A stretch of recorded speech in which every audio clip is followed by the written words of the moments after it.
Also, like as I mentioned, UFC 203 on Saturday. I did not watch the whole show. I never really planned on it.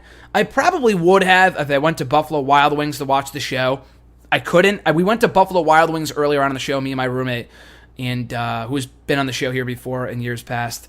But we went to Buffalo Wild Wings on Saturday afternoon. I mean, I called earlier in the day to ask them if they were showing the UFC fight, and they said they were only showing the prelims and not the pay-per-view itself, which I thought was a bit odd, because I know they do the whole fight night things. I was at a Buffalo Wild Wings in Connecticut a mere fucking 2 months ago with John.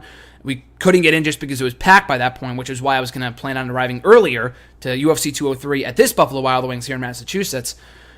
But anyway, though, so I guess they weren't showing it. We went there anyway. I got some great food, so I watched it when I got back. The fight before Punk's, I watched a little bit of, and then I watched Punk's fight. Obviously a complete squash. Really, not much different between Braun Strowman and a jobber match on Raw, from any ordinary week of Monday Night Raw.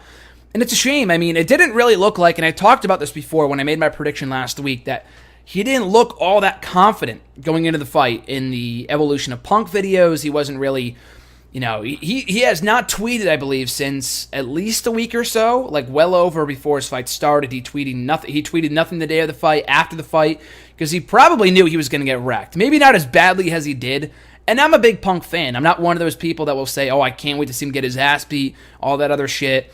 But, I mean, I was happy to see him in there, happy to see him having fun, happy to see him happy, which he definitely was. He said that was the greatest night of his life next to marrying his wife, AJ Lee. Smart thing to say, by the way.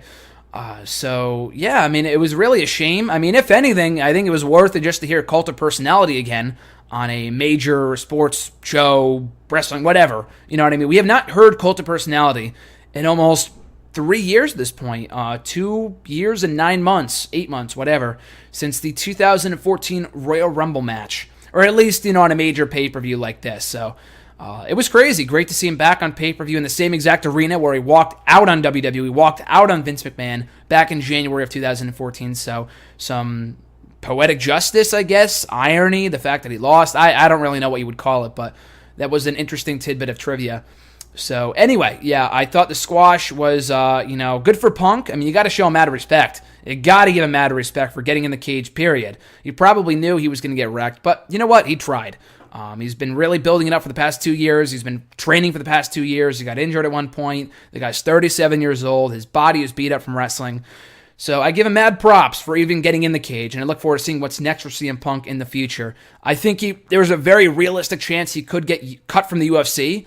I mean, at this point, I'm not even going to say I hope not, just because after such a poor showing, how can they really justify keeping him around? At that point, it's special treatment. I mean, people will tell you that him getting the UFC up to, I will tell you flat out, him getting in the UFC up to this point was special treatment without any prior background, without fighting on the, independents, whatever, on the smaller circuits before coming here.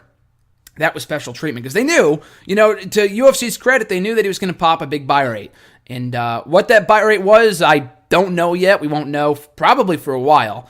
I'm very interested to see how the numbers were for that show. Because otherwise, according to RJ, who is my MMA analyst, my MMA expert that I consult with, Mr. Marceau, a former friend of the show, of course, still a friend of the show, he said that the show itself was not really all that exciting on paper, and really the only thing that stood out about the show, before it aired anyway, was Punk's fight. That was really the only thing that people were talking about going into the show. UFC 202 had Nate Diaz and Conor McGregor. UFC 200 had Tate, and I forgot the other woman's name, but Brock Lesnar's return fight as well.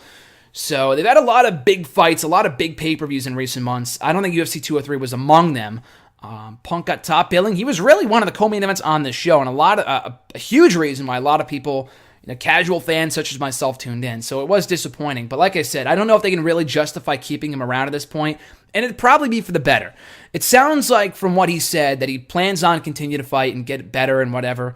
Maybe until he'll stop once he gets better or once he wins. I'm not exactly sure what the end goal here is, but he got very emotional in the post-fight conference after UFC 203 went off the air. Maybe during, I don't really remember, but I saw the clips on Twitter and on UFC's website and whatever, and he got very emotional talking about it. So again, I would be surprised if he stopped fighting altogether just because it seems like he's, hell-bent on trying this and being successful at it. But again, you really got to give him respect for at least trying and going out there and doing something that a lot of people wouldn't even venture to do. So mad respect to CM Punk, and as I mentioned, very excited to see what is next for him in his future.